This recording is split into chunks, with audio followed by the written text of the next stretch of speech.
morning, everyone. Yeah. We shall begin with the fourth unit of JavaScript, which contains about JavaScript and also the document object model. We'll learn the basics of JavaScript and also how the documents, how the code of JavaScript is viewed in terms of documents and the respective object models. Okay, let us begin with the term itself, that is a document object model.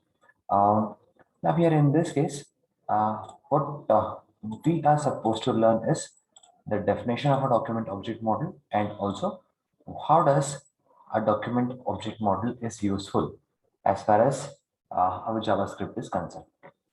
A few points to consider here. It's been in development since 1990s, and then the version which we are being used, which we are using is the level 4. This is important. That is, it's an API to define interface between XHTML and other application programs. As we have seen before also, XHTML program can be clubbed, can be embedded with many more programs. So document object model works as a embedding link between XHTML and the other documents. It's abstract so that it applies to various programming languages, just like a template. We can call it as a template.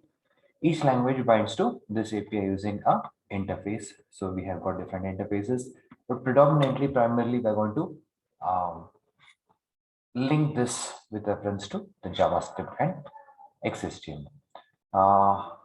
The documents are structured in a tree-like structure. Let us check a couple of documents with reference to this. Now, this is one particular window. This is an example of a document object model. Now, for example, you can see here, window is the normal window wherein our program appears. Then you have got different, you can include a frame. Frame will come in this particular hierarchy. Parent window, you've got self and then top, and then individual documents like history, document, location, link, form, anchor. Those will come under a particular hierarchy. Radio, text area, button, text, these are the individual widgets or individual elements. Those come under the hierarchy. If we see XML, how XML and this document object model can be linked is like this. I can see here on the left hand side of the window, you can see the XML version. You have got a top element that is staff, and you have got employee, which has got 3 repetitions.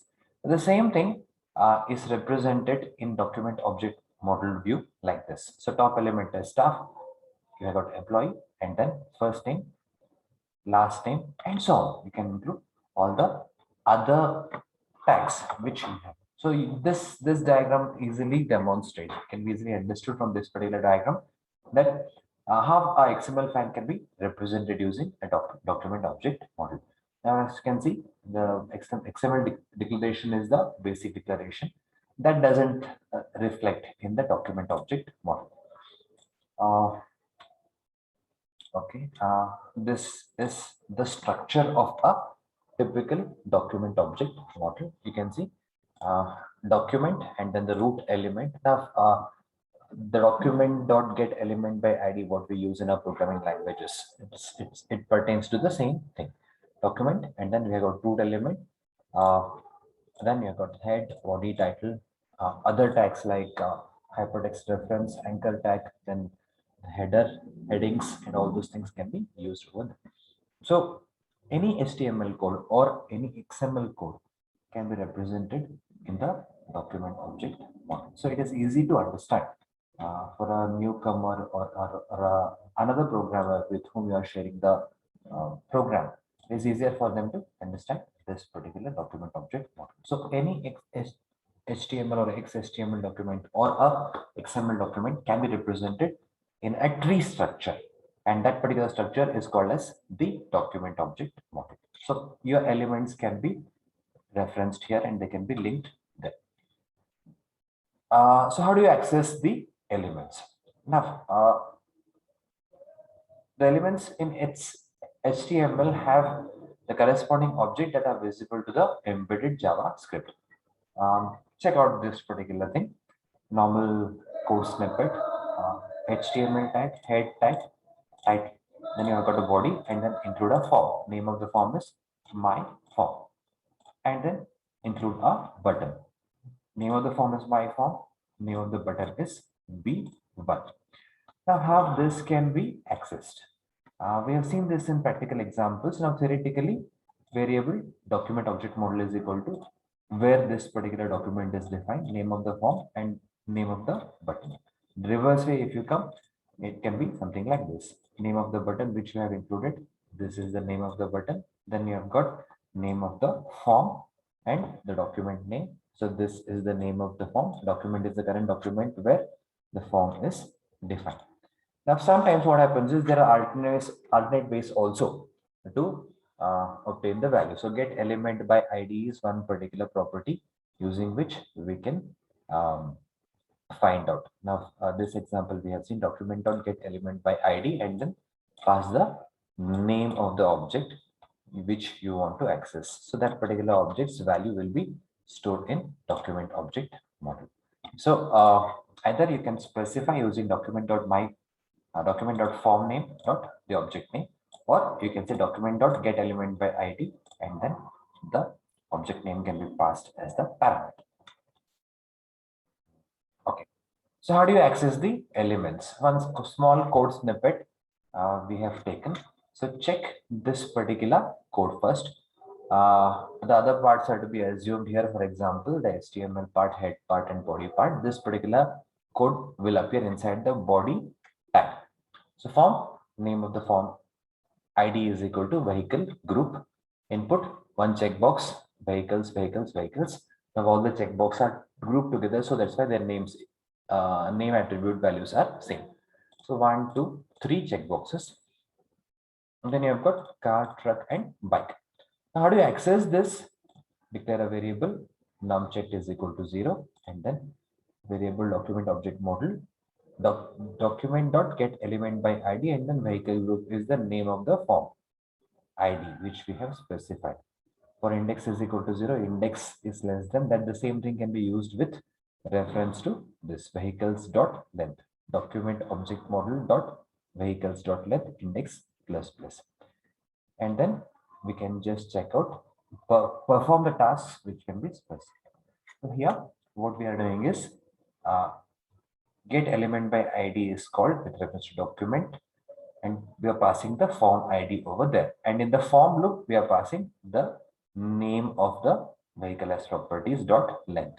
So document object model, first create a document object model and then document object model dot vehicles dot length, and then you can access those values. So with reference to this, we have to study the event handling program. As we have seen, event handling is nothing but detecting an event in a particular environment and then uh, responding or acting based upon that particular event. Now here in this case, so three definitions we need to specify over here: event, event handler, and then registration. Notification of something happening, just like a mouse press or a keyboard press, that becomes a event. A script that implicitly executed when an event occurs. That means event handler automatically executes some script, some code when that particular event happens. Registration is the process of connecting the event handler to the event. For example, if the mouse is clicked, then that is to be registered with the event handler. So event handler will get to know what should it do if the mouse is clicked. Similarly, if the keyboard is pressed, the event handler should be registered. In a write, a method should not be used in a that means the method which we have document.write method that cannot be used in a event handler. Okay, these are the events, predominant events which we are going to learn in JavaScript. Blur and then its respective tag attribute is on blur. So you can relate here in our program, we will see, but you can relate here. What are the events and then the respective tags attributes? That means the respective functions. So what happens is blur on blur. So on blur will execute when this particular event occurs. On change will execute when change occurs. Change in the sense the state of the form. If mouse click, event happening, a keyboard press, key release, and all those things. So that for any change happening in the current environment becomes the change. Click, obviously mouse click. So on mouse click, if the event is clicked on mouse click, what is going to happen over there? So here what is going to happen is on mouse click, in case if the mouse is clicked, then on click function automatically gets executed. So from our example, what we can come to a conclusion is that event. Now here in this case, click is a event, and then its respective event handler is through the tag attribute on click. So this is the event, this is the event handler.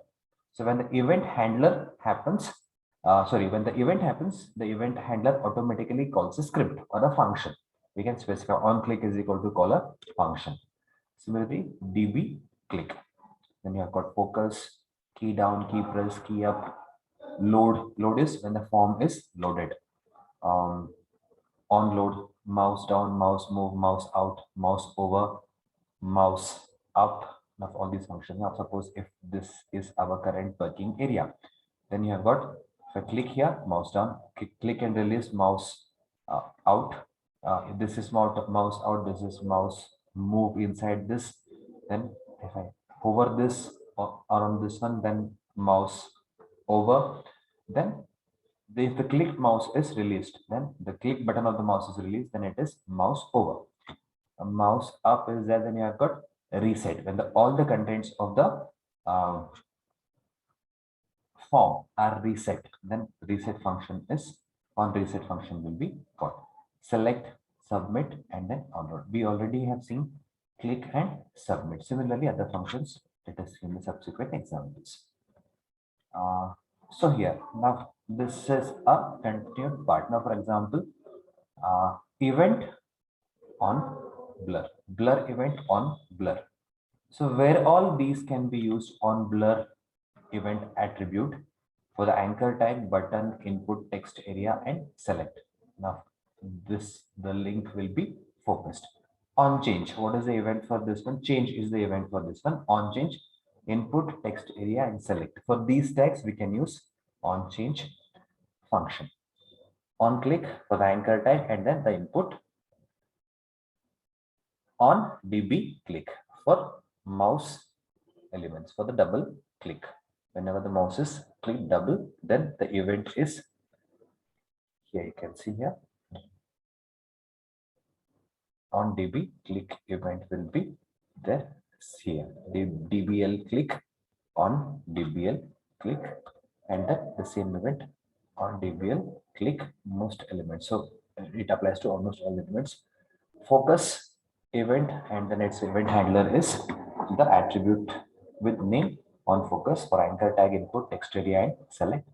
Similarly, key down, key press, one on up, and then on load. When the script is loaded, when the form is loaded, you'll get the on load. Similarly, other events are also there. On mouse down, on mouse move, out, over, mouse up, all the mouse activities. When the form is reset using the reset button, when some of the elements is selected on select, when the submit button is pressed, and then when unload, when user exits the document. These are the events which are there. Quite an important list of events. It can be used most of the times over there. Now this is the example which we were discussing. Assign the value to the event handler. So input type button id is equal to v1. On click alert, you have clicked the button. So when the button is clicked, automatically this particular function will be executed. That means alert message will be sounded. Similarly, button B2 on click, any function which we have specified will be called over there. I have a couple of examples which are associated with it. So you can just go through these. I have given the YouTube link here. Please go to this particular YouTube link, and all the functions and all the programs which are associated with the event handling.